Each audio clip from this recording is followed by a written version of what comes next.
Hi, I'm Christine Leahy, and I am the Director of the Arts Education Program here at NISCA. I am going to walk you through the basics of the program. Our goals are to support sequential, ongoing, hands-on arts activities, either in partnership with public schools or in community settings. To be eligible to apply, an applicant organization has to demonstrate a consistent policy of payment to teaching artists. We don't support public school teachers' salaries or any other direct public school expenses. We support nonprofits that are working in partnership with public schools. We also don't support parent-teacher associations or training or professional development for public school teachers. One-time workshops, single performances, and drop-in programs are fantastic, but are not what we support in this program. We do support ongoing programs that include these types of activities as part of a longer course of study. The deadline this year is March 12th at 4 p.m. We encourage you to start your application well before that, and we invite you to get in touch with us if you have any questions. The more in advance of the deadline that you get in touch with us, the more flexibility we'll have in getting back to you. The budget for the arts education program is about $3 million. Last year, we gave out 181 grants to 176 organizations. It's a very competitive program. Our success rate tends to be between 55 and 60% of the applicant pool every year. And we do make grants all across the state. The categories that we offer in the program are pre-K through 12 in-school programs. So this is for organizations that are working with school partners to bring teaching artists into the classroom and work collaboratively with their partner schools. There is a minimum requirement of at least 6 hands-on consecutive sessions. In community-based learning, we support programs that are open to the public. We require at least 8 hands-on sequential sessions for learners of all age groups. After-school programs, summer camps, programs for seniors, lifelong learners, and intergenerational participants.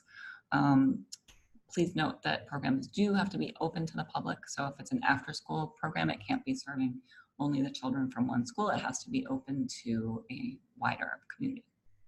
General operating support is for organizations whose missions focus on arts education and whose programs are all eligible for our requirements in what we call the project categories, which are pre-K through 12 and community-based learning.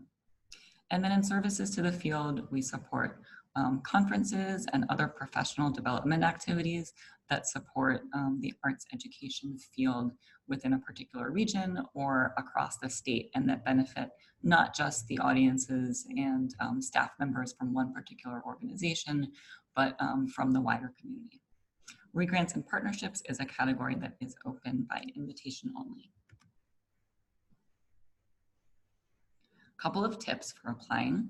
We do ask for a video submission of up to 3 minutes showing us a sample of instruction. We get a lot of questions about this, and what we're looking for is something very simple that can be done on a cell phone. We are just looking to see the process. Nothing fancy, does not have to be edited, does not have to have talking heads or music. In fact, these things distract from what we really want to see, which is the interaction between instructors and students. We want to get a sense of what that back and forth is. We want to get a sense of what students are working on. And just make sure that you label what you're sending us so that we can see, for example, it's the second week of a first grade project that will be 15 weeks long. We also ask for a lesson plan, and this is another way that we get a snapshot of the process. So it should be a written plan for a single class, identifying the age group of the students, the point in the class sequence, goals and activities for the days.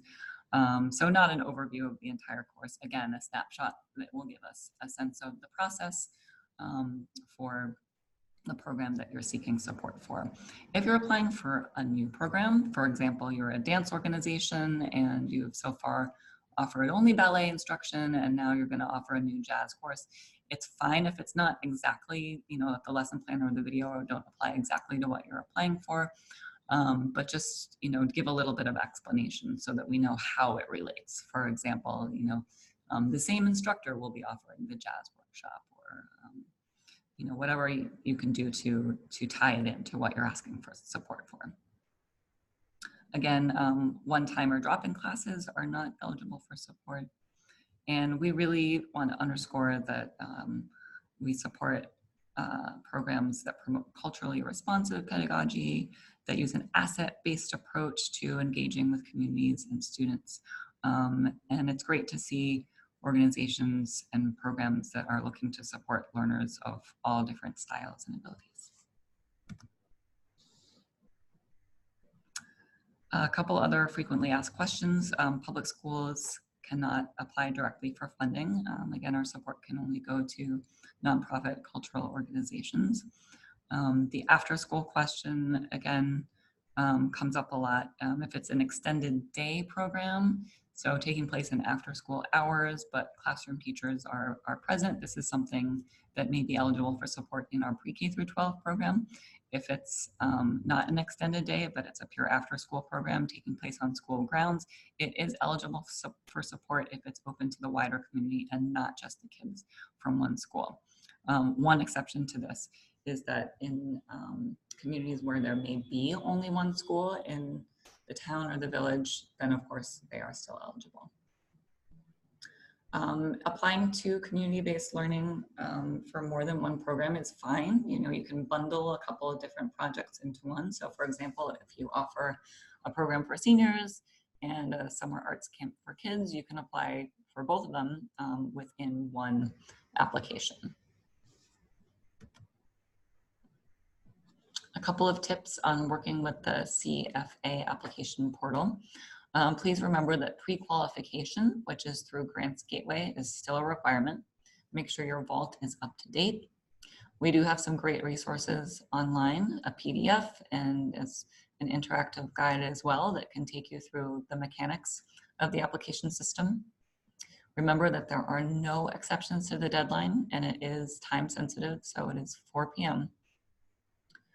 The next tip seems obvious, but if everyone did it, we would have some really, really great applications. So read the questions carefully and answer them directly. Please be succinct. You don't need to submit a novel. And we do have word counts, but don't feel that you need to max out every single word count. Please do use the financial notes section provided.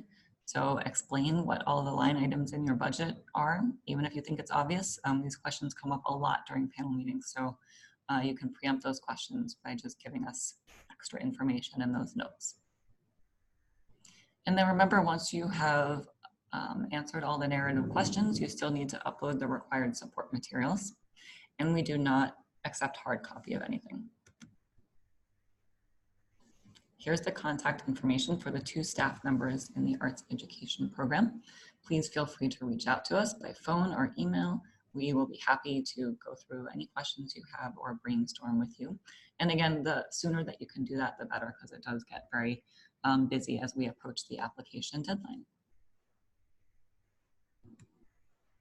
Thank you.